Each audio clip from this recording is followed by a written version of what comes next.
Hi, this is multi-topic talk. I decided I would only do two playthroughs since not much has changed whether you're doing GBA or NSC choices. So that means I wanted to search for new content for the double agent month, and I found content.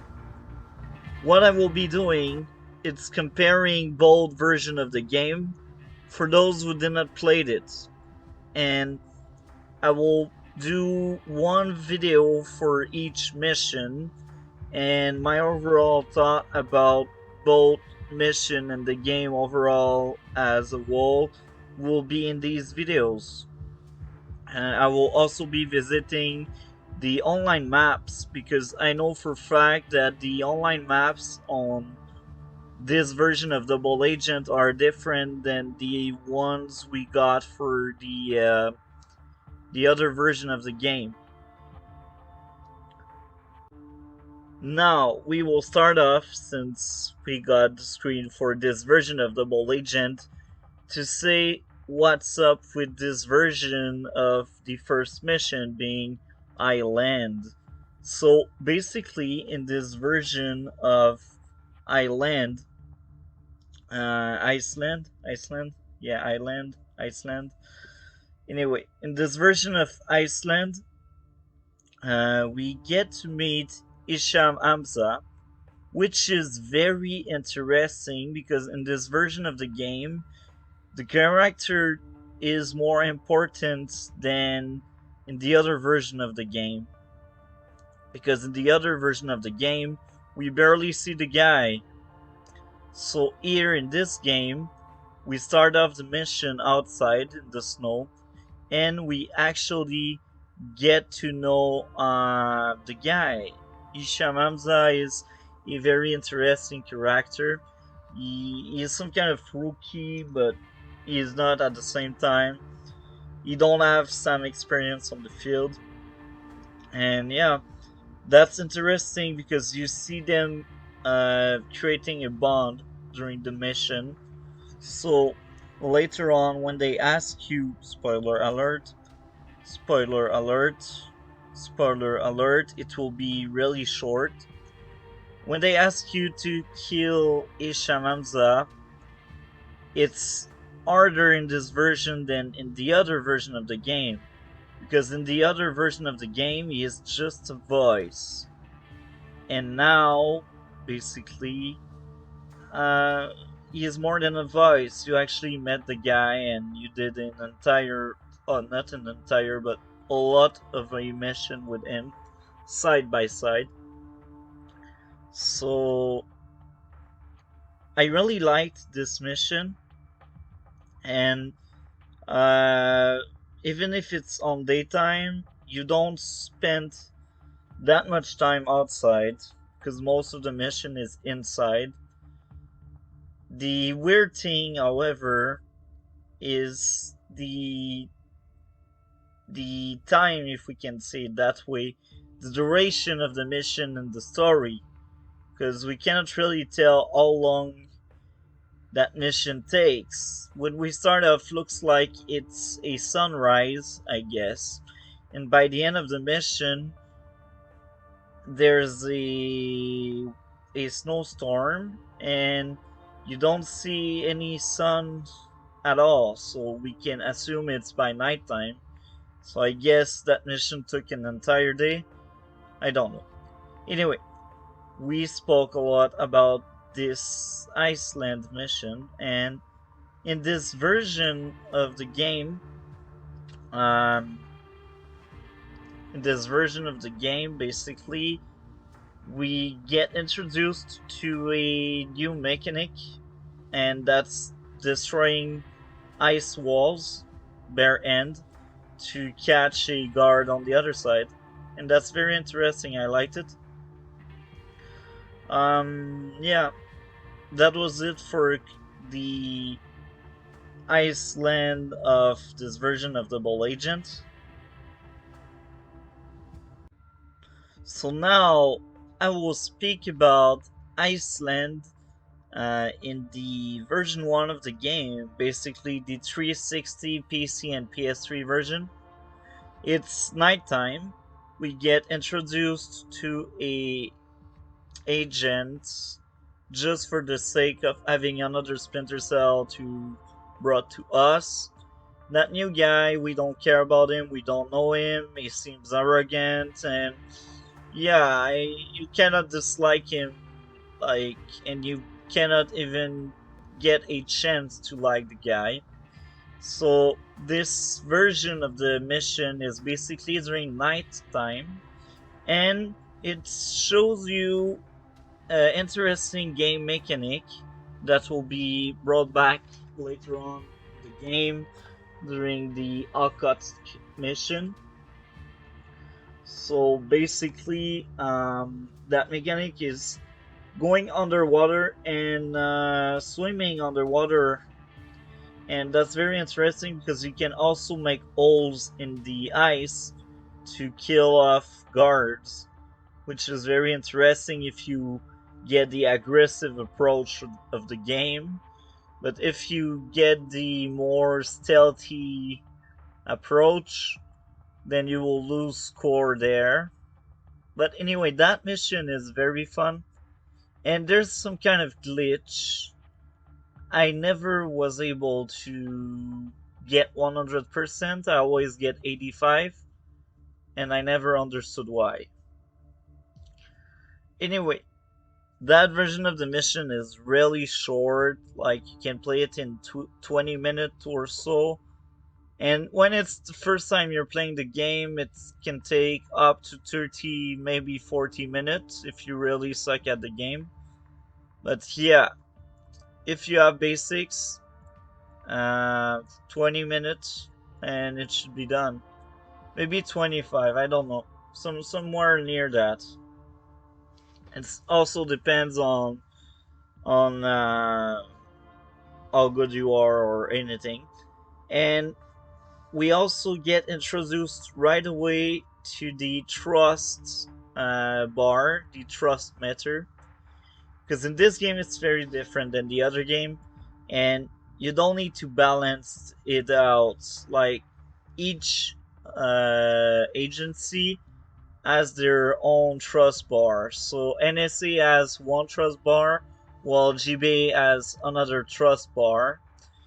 And the thing is, in the other version of the game, when you do NSA objective, you will go more into the NSA objective and lose trust from the GBA because they share like the same bar, the same measure. So if you do a GBA objective, then GBA will gain trust, but NSA will lose trust. That's how version 2 of the game works. In this version, version 1, the one you are seeing right now, it's separate. Like, if NSA give you an objective, you do it, you gain trust. You don't lose any. The only time in this game you're losing trust is if you break one of the objective of one of both sides, or if you do a choice, because most of the time choice objective and they affect the matter. But depending on how you play these choices, you can end up glitching the game and not losing trust despite going against one of the other. Like, for example, in my aggressive playthrough, I was actually surprised. I tried something. I shot Lambert in the shoulders instead of his head, so he survived, and I did not lose any trust from any sides, and I was actually surprised. Then the other time where you do a choice and that does not affect any trust matter would be when you don't blow up the boat. So when you betray Erika, you don't lose any trust. However, if you don't betray Erika and you just stop the bomb for going off, then you will lose GBA trust. But if you betray Erika, then you won't lose any trust. But most of the time in version 1, it's hard to lose trust from any of the two sides. Now,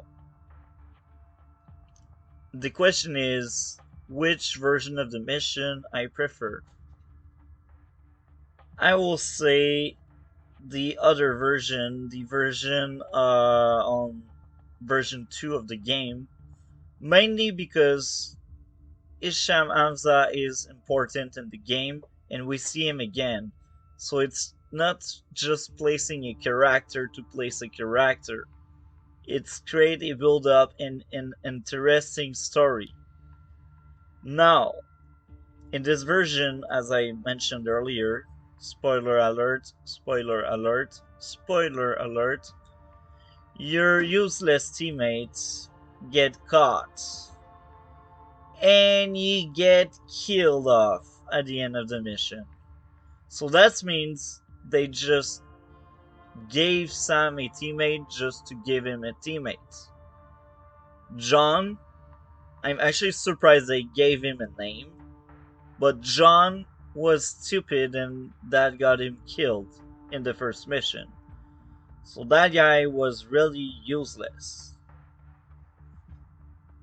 Anyway, with that being said, the other version, I feel like the other version of Iceland, it's very fun, but it loses playability.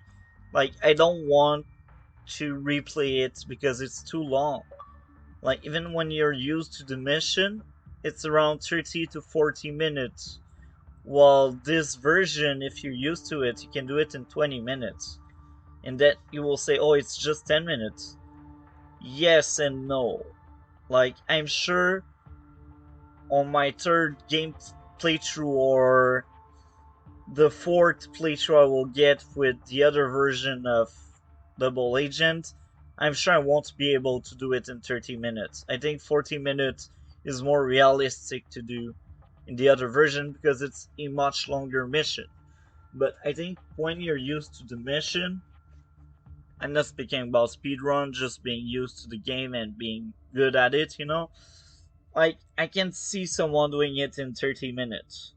While this version 1, I think if you're used to the game without speedrun, you can do it around 10 minutes. 10 minutes and you're done with the mission. So yeah, um, if I would give a score to the mission, I think in version 1, this mission here, Iceland, would get a 7.5 out of 10 or a 8.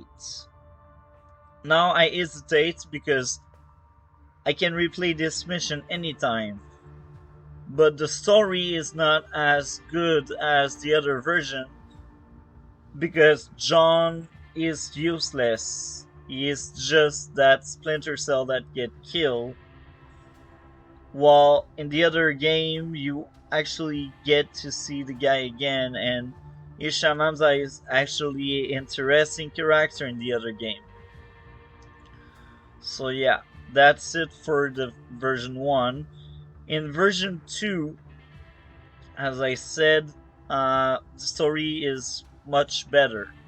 Now, the place where they will lose point on version 2 would be the duration of the mission, how long it is to play the mission. So, without thinking too much, I will probably give the same score.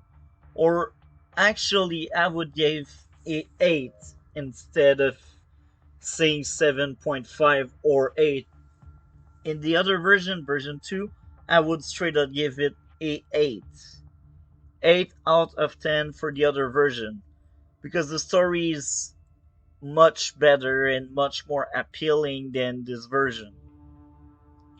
This version only feels like an introduction to the game, while on the other mission, it's part of the story. Like, Isham Hamza is coming back. With that being said, I hope you guys enjoyed this video. Like, comment, and subscribe for more double agent content. I will have conviction soon. Conviction, Splinter Cell conviction content soon. I hope you guys will stay tuned for it. So yeah, um, help the channel to grow and have a great day.